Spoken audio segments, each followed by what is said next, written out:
I used to think the world was fair, or at least that it tried to be. That illusion shattered the night they expelled me. Rain hammered the university windows, and the dean's office smelled like wet paper and dust. I stood there dripping, clutching the folder they claimed was evidence. Pages of things I'd never written, threatening emails, stolen research notes, even forged signatures of classmates accusing me. Lies, all of it. But Dean Harper's eyes were flat with pity, the kind you save for people already doomed. "We can't tolerate this kind of behavior, Marissa," he said. His voice was weary, like my presence had already drained him. "You've left us no choice." My throat burned. "But I didn't..." He raised a hand. "You'll have to find somewhere else to redirect your energy." And that was it. My entire future cut off with a wave of his hand. When I stumbled into the hall, students were waiting. They didn't say a word, just stared. Their looks were enough. We saw the screenshots. We believe them. We believe you're a liar, a cheat, a fraud. I walked through their silence like it was a wall. I felt stripped bare, hollow. By the time I reached my apartment, my hands shook so badly I couldn't get the key into the lock. I dropped my bag on the floor, water dripping from the straps, and slid down against the door. My phone buzzed. Another anonymous message. "Cheaters get what they deserve." I hurled the phone across the room. The screen cracked against the wall. For a moment I wanted to scream until my throat split open, but I didn't. No one would believe me. No one wanted to. Silence pressed against me. The apartment was small, its shelves stacked with books I'd collected over years. Folklore, occult rituals, forgotten histories. They had been my refuge once. My proof that knowledge mattered. Now they felt like relics of a dead life. Except for one. I froze. There was a book on my desk I didn't remember bringing home. Leather-bound, cracked, its cover dark with age and damp, like it had been left out in the storm. I should have been afraid. I should have questioned it. But all I felt was relief. I stepped closer. The leather left black smudges on my fingertips, as though it had been burned. The title was etched so faintly I had to tilt it toward the lamplight. The Ashen Grimoire. I could swear I'd seen it before. In the university archives. Locked behind glass. Something I was never allowed to touch. And yet, here it was, waiting for me. The storm outside shook the window, the glass trembling in its frame. My chest felt tight, but not with panic, with certainty. For the first time all day, I didn't feel like a victim. I felt chosen. The grimoire sat on my desk like it had always belonged there. I circled it 3 times before I even dared touch the cover again. Every rational part of me screamed to leave it closed, to shove it in a drawer, to burn it. But rationality hadn't done me any good so far, had it? Rationality hadn't stopped them from ruining me. My hand hovered over the cover, my pulse thudding in my ears. The leather felt warm, like skin left in the sun, though the storm outside made the whole apartment cold enough for my breath to fog. The moment my fingers brushed the edge, a sound filled the room. Not loud, more like the faintest thread of a voice, like someone speaking in the next apartment over, too muffled to make out words. I froze, straining to listen. It wasn't outside. It was inside my head. The book wanted me to open it. I could feel the invitation, slick as oil, curling around my thoughts. I swallowed hard, then lifted the cover. The pages inside weren't paper. Not exactly. They shifted under my touch, thick and fibrous, like some horrible cross between parchment and dried flesh. And the words, they moved. Not like ink crawling, though at times it looked that way. No, it was subtler than that.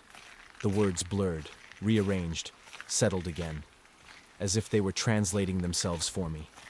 The first page I read said, "For the wronged, the betrayed, the broken, justice is within your grasp." My stomach lurched. I slammed the book shut.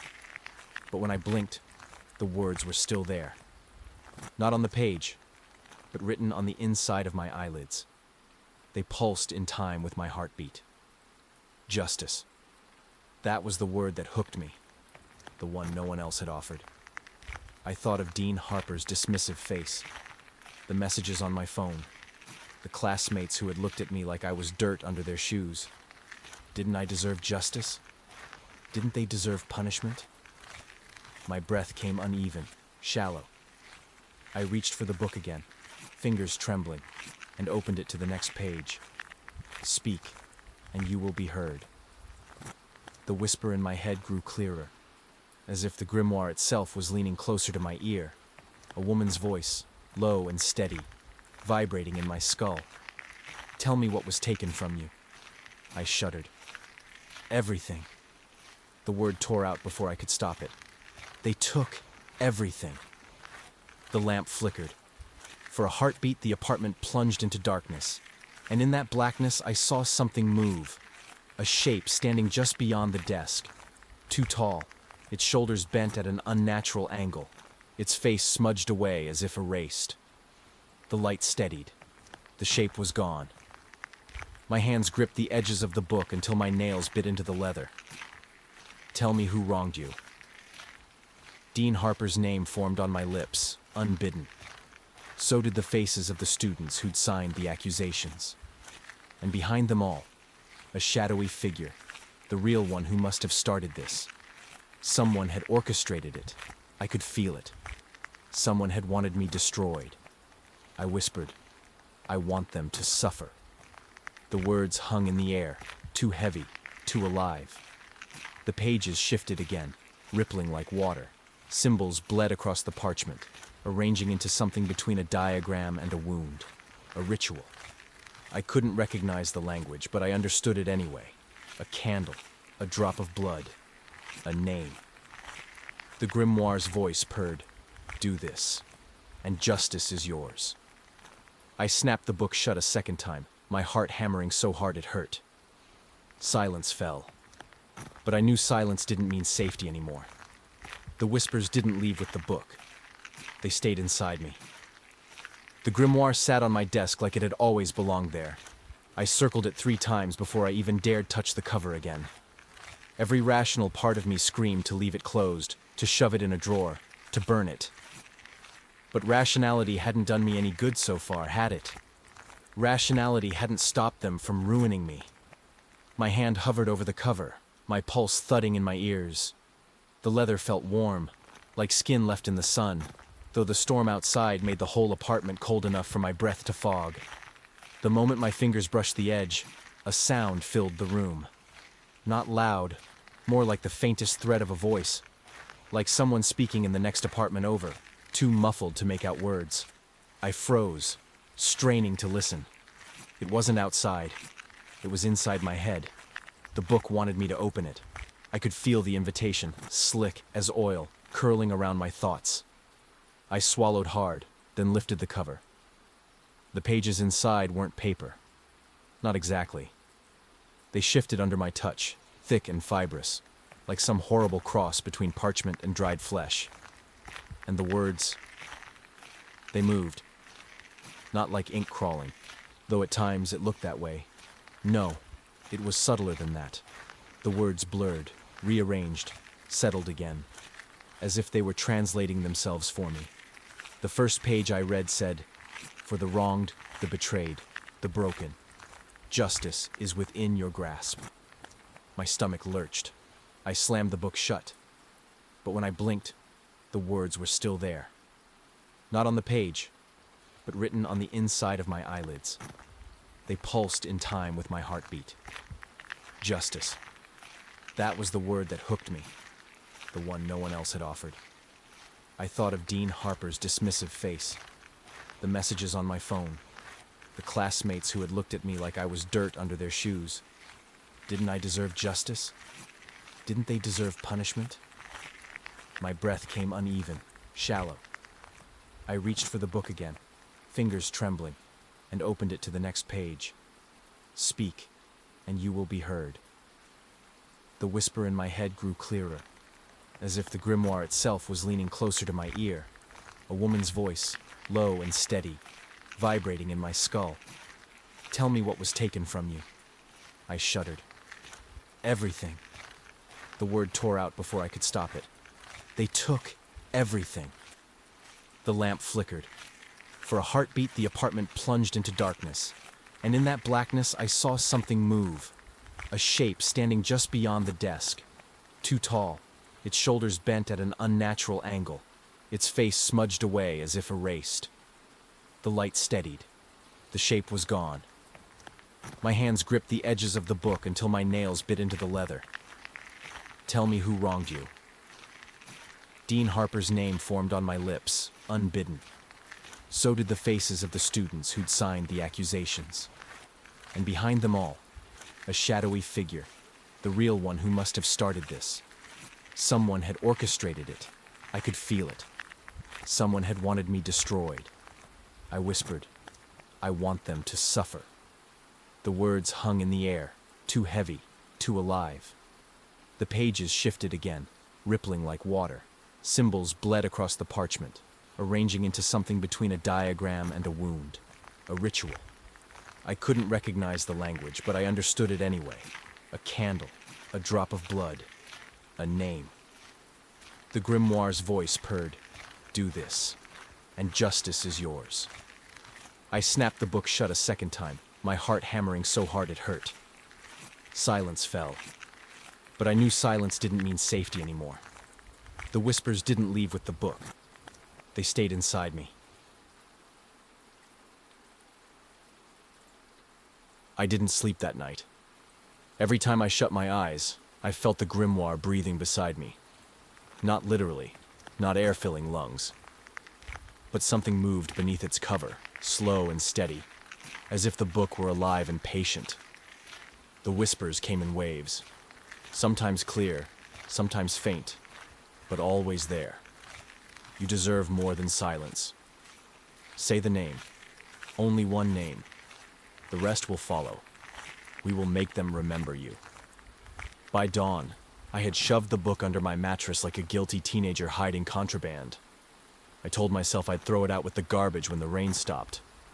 But when I dragged the bags down the hall later, the grimoire was sitting on my desk again, dry and waiting. I swear I hadn't taken it out. I almost screamed, almost hurled it out the window, but the sight of it stopped me cold.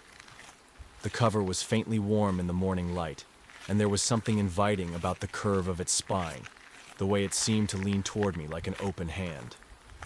I should have been terrified. Instead, I felt flattered, like it had chosen me. I forced myself to leave the apartment.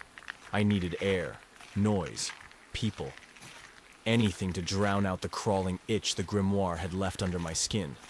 Campus was quieter than usual, but when I crossed the quad, conversations froze mid-sentence. A few students turned their backs outright. Others didn't bother to hide their sneers. Cheater. I heard it, low but sharp, as if the word had teeth. I kept walking, my hands balled into fists in my pockets. My chest burned. They didn't know the truth. They didn't want the truth. That night, the whispers felt louder. I dreamed of Dean Harper's office, but it wasn't his face across the desk. It was a blur, a smear of shadow, smiling without a mouth. He slid a piece of paper toward me, and on it was his name, written in my handwriting. When I woke, the grimoire was open. I hadn't touched it. The lamp cast its light across a page I'd never seen before. You need only 3 things: a flame, a drop of blood, a name, written with intent. Below the words, diagrams sprawled like veins, looping into a shape that unsettled me the longer I stared at it. I shut the book. My hands were shaking, but the instructions burned into my brain anyway. By the 3rd night, I stopped fighting it. Not because I had decided anything, but because the book wasn't giving me a choice. Lights flickered when I entered a room. Shadows stretched too long under my feet. I caught whispers in the static of my broken phone, in the pipes, in the hum of the refrigerator, and sometimes in the mirror. Once, brushing my teeth, I saw my reflection smile a split second before I did. I threw the toothbrush across the room and turned off the light. But when I went back to my desk, the grimoire was waiting, open to the ritual page. And the thought that settled in my chest was terrible, but it felt like mine. Maybe it wasn't dangerous. Maybe it was justice. All it wanted was a name. The next day, I passed Dean Harper on the steps outside his office. He didn't see me at first. He was laughing with another professor, casual, unbothered, like he hadn't destroyed me with a single sentence. My nails dug into my palms until they bled. Blood, flame, name. The recipe echoed in my skull like a heartbeat. I stared at him until he finally noticed me. His smile faltered. For just a moment, something unreadable crossed his face. Doubt, guilt, or was I imagining it? Either way, I didn't look away. For the first time since this nightmare began, he did. He turned, muttered something to his colleague, and went back inside. And I thought, with a clarity that chilled me to my core, maybe the grimoire's right. Maybe he deserves this. That night, I lit a candle. I didn't mean to. At least that's what I told myself. I just wanted light, wanted comfort. But once it burned, I couldn't stop staring at the flame. I pulled a scrap of paper from my notebook, the pen trembling in my hand. And before I could talk myself out of it, I wrote his name. Dean Harper. The whisper purred through me like a second heartbeat. Now, bleed. The candle flame flickered like it was listening. The slip of paper lay in front of me. Dean Harper's name written in shaky black ink. My handwriting, but it looked foreign now, like someone else's hand had guided mine. Now bleed, the whisper urged. I pressed the tip of the pen into my palm, hard enough to hurt, not enough to draw blood. My chest heaved, heart pounding like I was standing on the edge of a roof. This was stupid. This was insane. And yet, I thought of his face when he dismissed me. That weary, practiced indifference. Like my entire life had been nothing more than an inconvenience. I pressed harder. The pen snapped. Ink bled across my palm, dark and wet. And for a moment I thought that would be enough. But the whisper chuckled. Ink is a lie. Blood is truth. I stood trembling and went to the kitchen. My reflection followed me in the window over the sink, but when I glanced at it, my reflection was already watching, head tilted, lips curled in something between pity and delight. I looked away fast, pulled a knife from the drawer. The blade caught the light. My breath hitched. I pressed it to my finger. Just a small cut. Just enough. The sting was sharp, then hot. A bead of crimson welled up, slipping down to my knuckle. The candle flame flared. I gasped, stumbling back, clutching my hand. The drop of blood fell onto the paper. It spread slowly, soaking the letters, turning his name into something darker, heavier, alive. The grimoire pulsed on the desk. Not moved. Pulsed, like a living organ, like a heartbeat. The whisper roared in my skull. It is done. The flame stretched tall and thin, a needle of fire, and for a moment the entire room bent with it, shadows warping, walls breathing in and out like lungs. Then, with a sudden hiss, the candle went out. Darkness swallowed me. Silence followed, thick and heavy. I didn't move. My breath rattled loud in the stillness. Nothing happened. No thunder. No quake. No voice of God. Just me, in my apartment, shaking and bleeding onto paper like a lunatic. Shame crashed over me in a wave. What had I done? I grabbed the blood-soaked slip, crumpled it in my hand, and shoved it deep into the trash. Then I kicked the candle across the floor.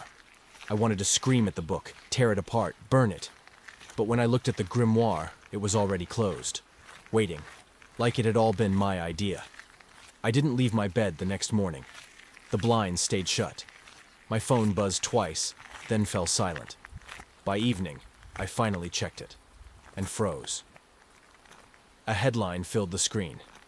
University Dean suffers stroke during lecture. I read it 3 times before the words made sense. Harper had collapsed in the middle of a presentation. Rushed to the hospital. Critical condition. The phone slid out of my hand. I staggered to my desk. The grimoire was open again. I hadn't touched it. The same page stared up at me, but the ink had shifted.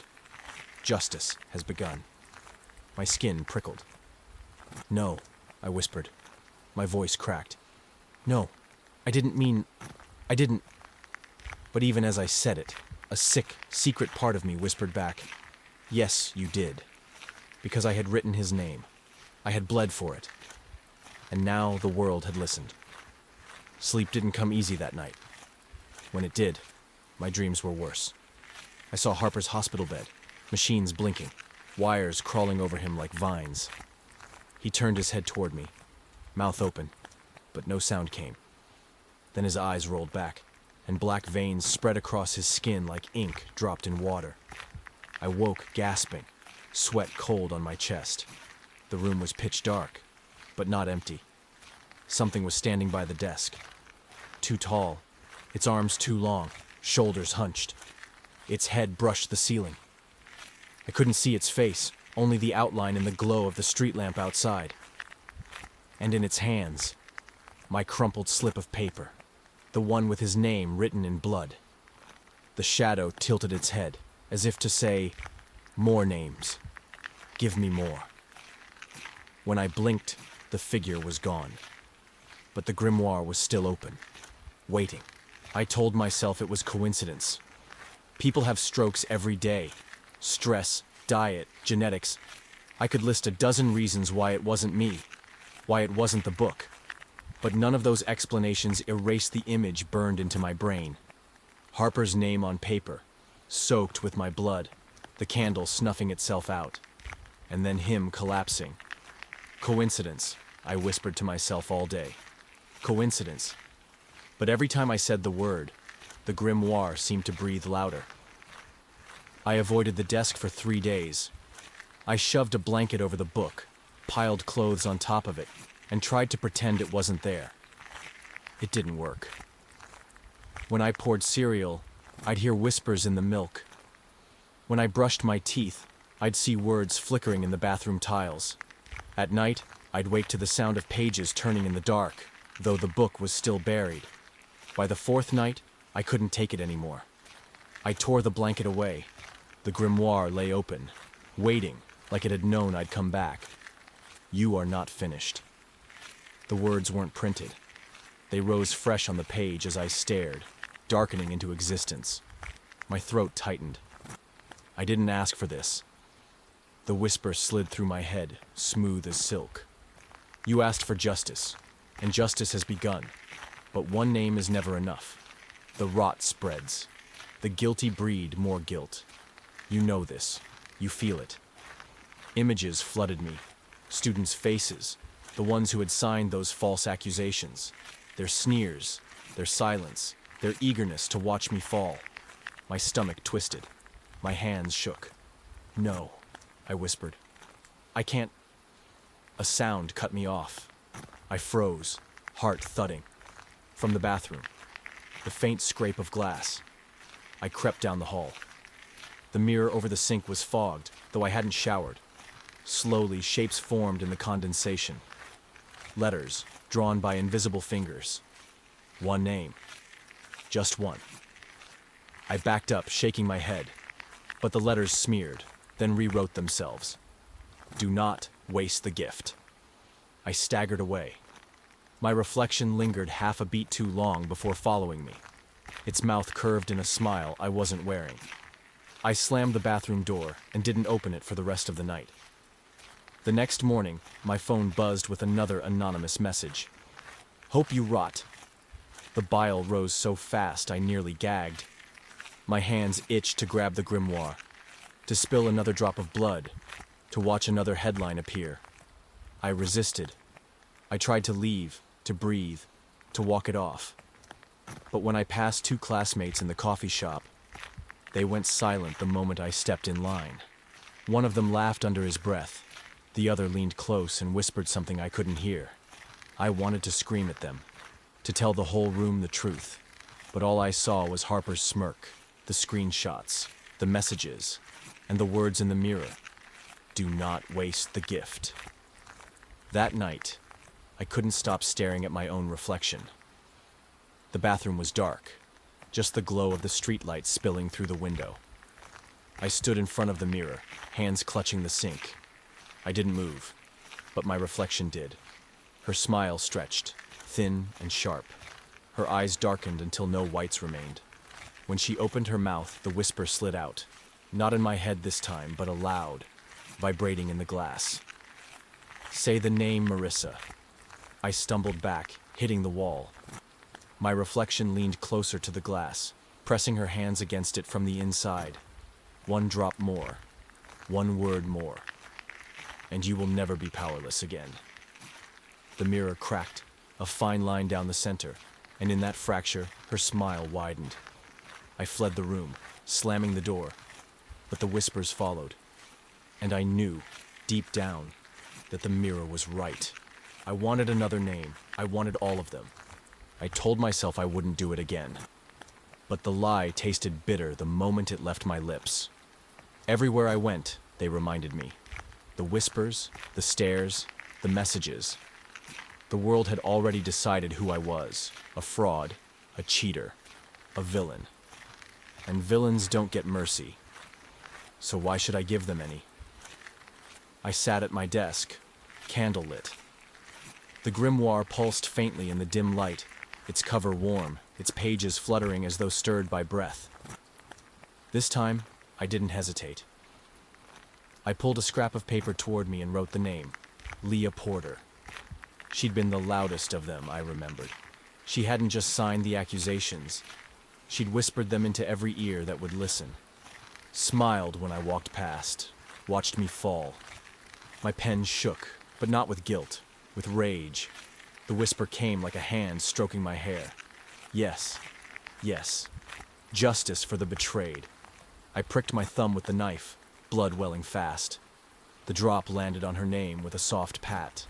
The candle flame stretched tall and thin, just like before, but this time it hissed, spitting sparks.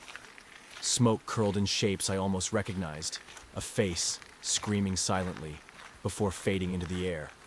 The whisper purred. It is done. The candle went out. The next morning I scrolled my phone with shaking hands. I didn't have to look long. Student critically injured in hit and run. My breath caught. Leah's photo was plastered under the headline, her smiling face frozen in place. She wasn't dead. Not yet, but close. The article said her spine was broken. Doctors weren't optimistic. I dropped the phone. My pulse thundered in my ears. This wasn't coincidence anymore. This was real, and I had done it. A laugh slipped out of me, sharp, ugly, foreign. It echoed in the empty apartment until it sounded like someone else's voice. That night, I stood before the mirror again. My reflection grinned at me like a proud sister. Her teeth looked too sharp, her eyes too dark.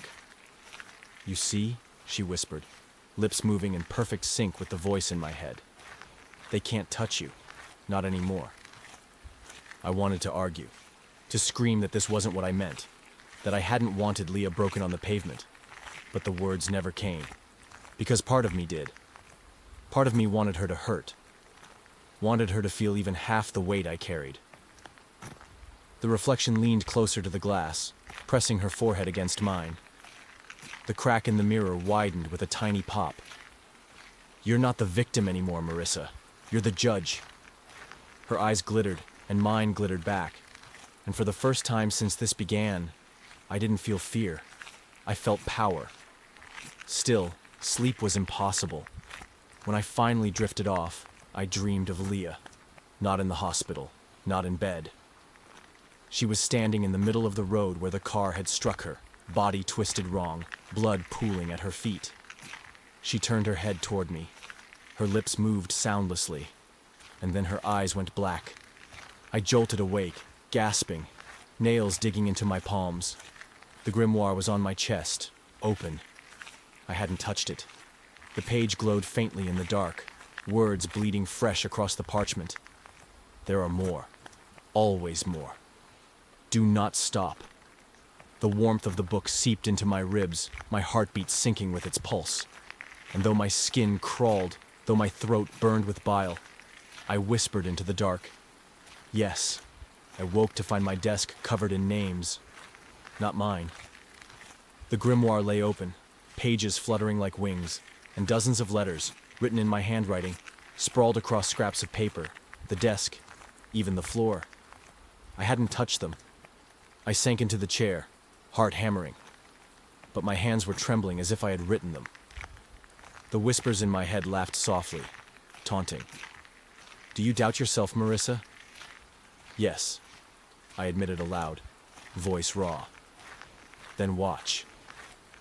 The mirror in the corner caught my eye. My reflection smiled, but this time it moved independently. It leaned forward when I stayed still, blinked when I kept my eyes open. I wanted to scream. What are you? I demanded. We are what you chose. We are justice. We are... you. The words weren't from my mouth. Not fully. Not mine alone. The room felt small, too tight, like the walls were pressing in. The air smelled of smoke and iron. My reflection reached a hand toward me through the glass, and for a split second, I thought her fingers might pass through. Then the grimoire thumped against the desk. Another name. I shook my head violently. Number I can't. The whisper cut through me like a knife. You already can. The candle flared. Shadows on the walls stretched, growing into shapes I didn't recognize. Tall, twisted figures with hollow eyes, mouths stitched shut, reaching out toward me. I collapsed to the floor, covering my head, screaming. But the sound didn't feel like mine. It felt like the house had swallowed me, like the walls were laughing in my throat. When I finally looked up, the reflection was gone. Not the mirror, the reflection. In its place, a faint shadow lingered, smiling at me. Another name, it whispered. I closed my eyes and pictured Dean Harper, Leah Porter. Names I didn't even know yet, but felt compelled to remember. When I opened my eyes, the grimoire was glowing faintly. Pages turned on their own, letters spilling across the parchment, arranging themselves into names. Some familiar, some strangers, all written in blood that wasn't mine, but felt like mine. My hands shook uncontrollably. I'm not doing this. The whisper became a roar. You already are. And I realized, with a sinking feeling, that I had lost control long before I noticed. The grimoire had been writing me, shaping my thoughts, my desires, twisting my sense of justice into hunger. I was no longer Marissa alone. I was Marissa and the grimoire, and something else entirely. The next day, the campus felt wrong. Every glance, every whisper, every text. It seemed to bend toward me, like the world had tilted. And every time someone mentioned Harper or Leah, I felt a tug in my chest, a pulse through my veins, urging me to add their names, to continue the ritual. I couldn't stop it. Not anymore. At night, I lay in bed, staring at the ceiling. The whispers didn't stop. My reflection didn't sleep. It moved beneath the glass, pacing, waiting, watching. One more. One more. One more. And with each name, each drop of blood, each ritual performed, the mirror smiled wider. I had wanted justice. Now I wanted more. And the grimoire. It wanted everything. I didn't know how long I had been sitting there, staring at the grimoire. The candle burned low, casting the room in flickering shadows that looked like hands, like faces, like something alive. The whisper inside my head had grown stronger, sharper, demanding. One final ritual. The rest will follow. I tried to resist. I tried to shove the book aside. But when I looked in the mirror, my reflection was no longer me.